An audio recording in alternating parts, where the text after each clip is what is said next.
Hello students, you are welcome to the video lecture series of operating system.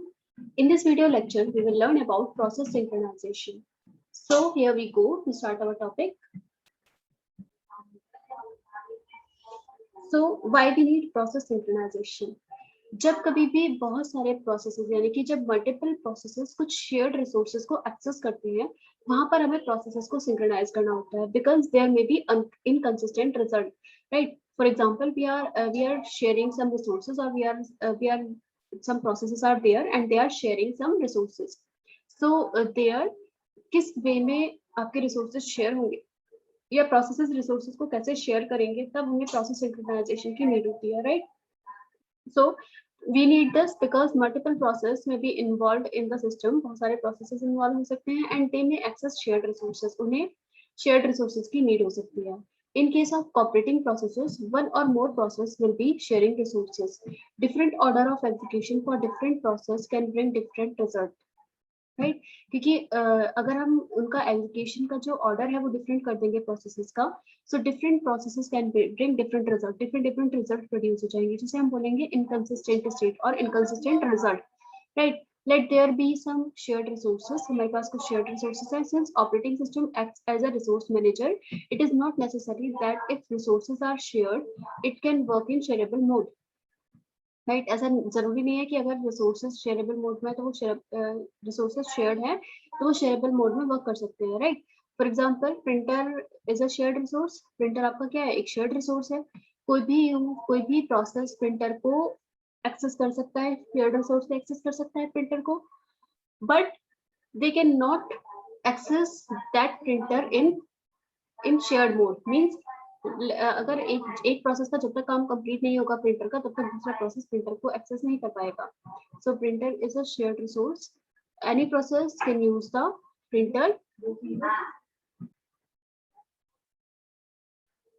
So printer को कोई भी process share कर सकता है because that is a shared resource, but at a given instance only one process can access it.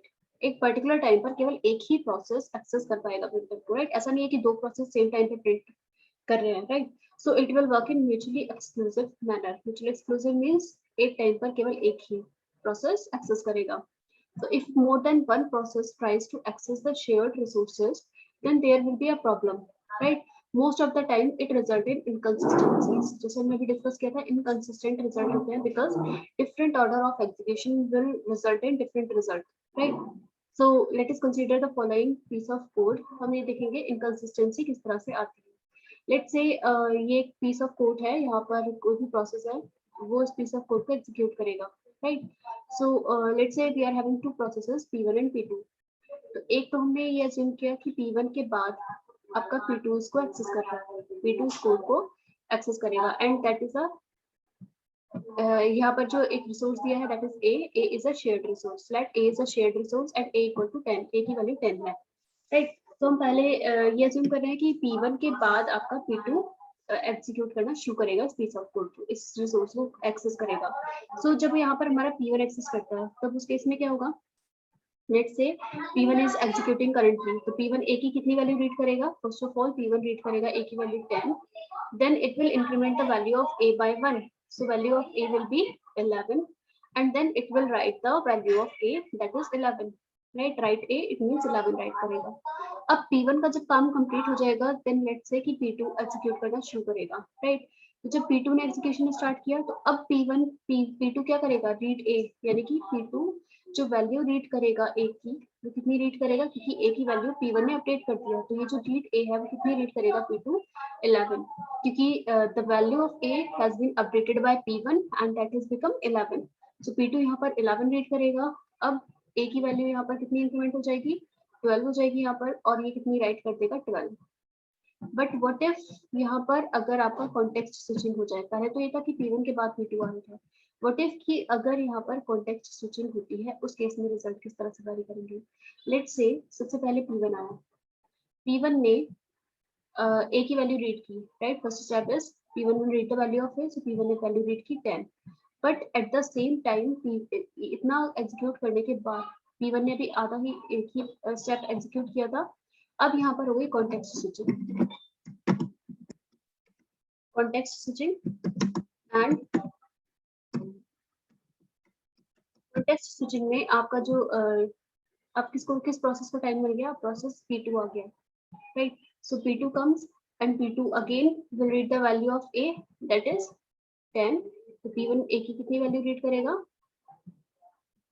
P1 A की value read करेगा 10, and then it will write the value of A, it will increment the value of A, कितनी हो जाएगी P2 की 11, and it will write the value of A, that is 11, right.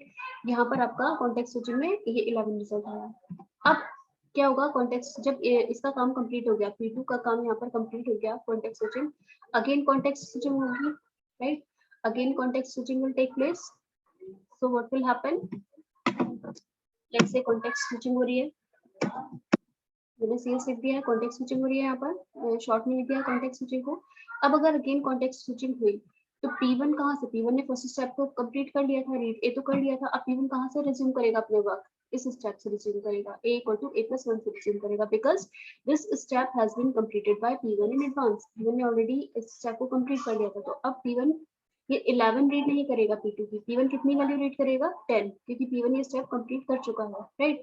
तो यहाँ पर वो इंक्रीमेंट करेगा value of A by 1. So now turn is for P1 and P1 क्या करेगा, A = A+1, so value will become 11, and then P1 will write the value of A, that is 11, right. So यहाँ पर हम देखिए, अगर दोनों cases को compare करें, एक तो वो केस है जहाँ पर P1 is followed, P2 is followed by P1 is followed by P2, right. एक केस तो ये है, दूसरा केस ये है जहाँ पर कॉन्टेक्स्ट स्विचिंग हो रही थी और प्रोसेस P1 को बीच में रोका, P2 को टाइम दिया गया था. So here we are clearly able to see that the result are varying, right. यहाँ पर 11 जो रिजल्ट है वो 11 12 हो रहे थे, बट इस केस में रिजल्ट दोनों का 11 11 है, राइट. P1 P2 ने जो वैल्यू अपडेट राइट की है एक ही शेयर्ड रिसोर्स की वैल्यू, दोनों ने 11 11 राइट किया. सो if we change the order of execution of processes, यहाँ पर हम ऑर्डर अगर चेंज करते हैं, जैसे पहला ऑर्डर था हमारा P1 followed by P2 and next order था यहाँ पर कॉन्टेक्स्ट स्विचिंग इस तरह से, तो दोनों ही केस में क्या है, रिजल्ट वेरी करेंगे. So this leads to inconsistent result, right. So inconsistent result के लिए ही हमें प्रोसेसेस को सिंक्रोनाइज करना होता है, राइट. सो ये प्रॉब्लम हम अवॉइड कर सकते हैं यूजिंग क्रिटिकल सेक्शन, राइट. तो हम क्रिटिकल सेक्शन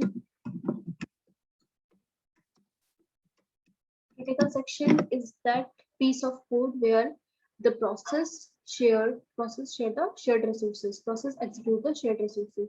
यानी कि एक पर्टिकुलर एरिया, क्रिटिकल सेक्शन वो एरिया है जहां पर आपके शेयर्ड रिसोर्सेज को एक्सेस करते हैं प्रोसेस या एग्जीक्यूट करते हैं. तो इस पोर्शन को हम बोलते हैं क्रिटिकल सेक्शन. तो सिंक्रोनाइजेशन के लिए हम क्रिटिकल सेक्शन पढ़ते हैं, राइट. प्रोसेस को सिंक्रोनाइज करने के लिए so that inconsistency आपकी अराइज ना हो आपके सिस्टम में, right. So in our next video lecture we will discuss critical section in detail. I hope the process synchronization का concept आपको clear होगा कि why we need process synchronization, क्या need है और हम क्यों processes को synchronize करते हैं, so that inconsistencies may be avoided, right. So thank you so much students for watching this video. I hope ये video lecture आपको clear होगा. Do like the video, share the video and subscribe the channel.